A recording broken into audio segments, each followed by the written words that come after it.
सभी को नमस्कार।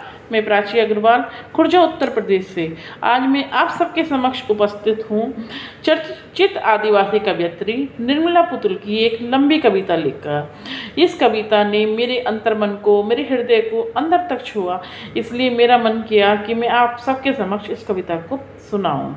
इस कविता में एक पुत्री अपने पिता से अपने विवाह शादी के संबंध में अपने मनोभाव को व्यक्त कर रही है।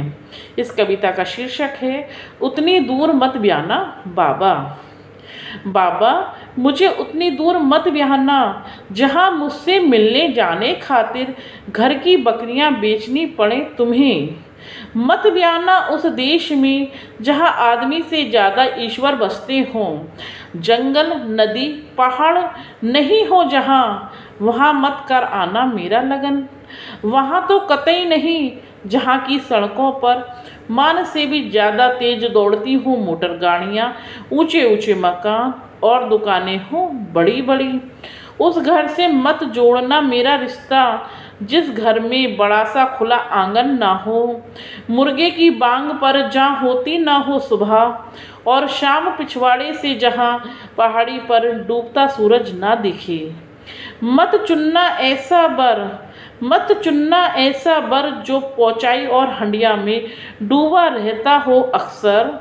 काहिल निकम्मा हो, माहिर हो मेले से लड़कियां उड़ा ले जाने में। काहिल निकम्मा हो, माहिर हो मेले से लड़कियां उड़ा ले जाने में। ऐसा बर मत चुनना मेरी खातिर। कोई थारी लोटा तो नहीं कि बाद में जब चाहूँगी बदल लूँगी अच्छा खराब होने पर। कोई थारी लोटा तो नहीं कि बाद में जब चाहूँगी बदल लूँगी अच्छा खराब होने पर। जो बात बात में बात करे लाठी डंडे की, निकाले तीर धनुष कुल्हाड़ी, जब चाहे चला जाए बंगाल, आसाम, कश्मीर। ऐसा बर नहीं चाहिए मुझे।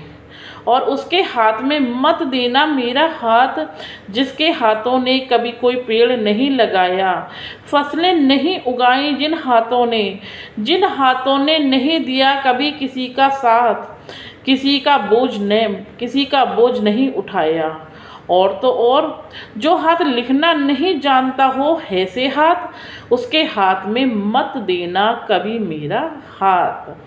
ब्याना हो तो वहाँ ब्याना जहाँ सुबह जाकर शाम को लौट सको पैदल।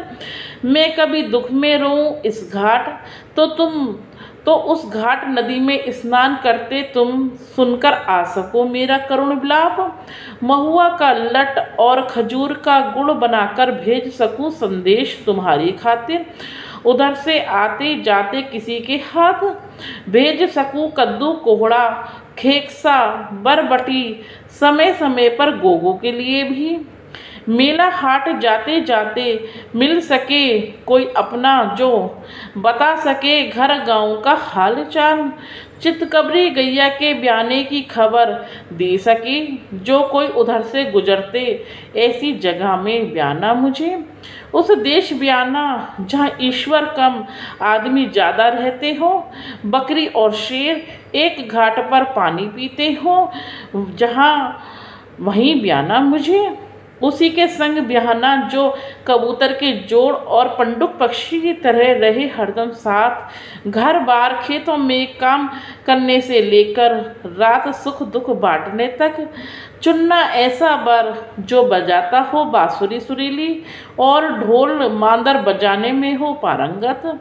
बसंत के दिनों में ला सके जो रोज मेरे जूड़े की खातिर पलाश के फूल, जिससे खाया नहीं जाए मेरे भूखे रहने पर, उसी से ब्याहना मुझे। जिससे खाया नहीं जाए मेरे भूखे रहने पर, उसी से ब्याहना मुझे। कितनी सुंदर कविता है। कवयित्री ने इस कविता में प्रकृति का संरक्षण और काफ़ी सारी समस्याएं हैं जो महिलाओं से संबंधित हैं कि उनके पति बाहर काम पर चले जाते हैं, उसके विषय में सब इस कविता के माध्यम से इंगित किया है। आशा करती हूँ आप सबको ये कविता पसंद आई होगी। धन्यवाद।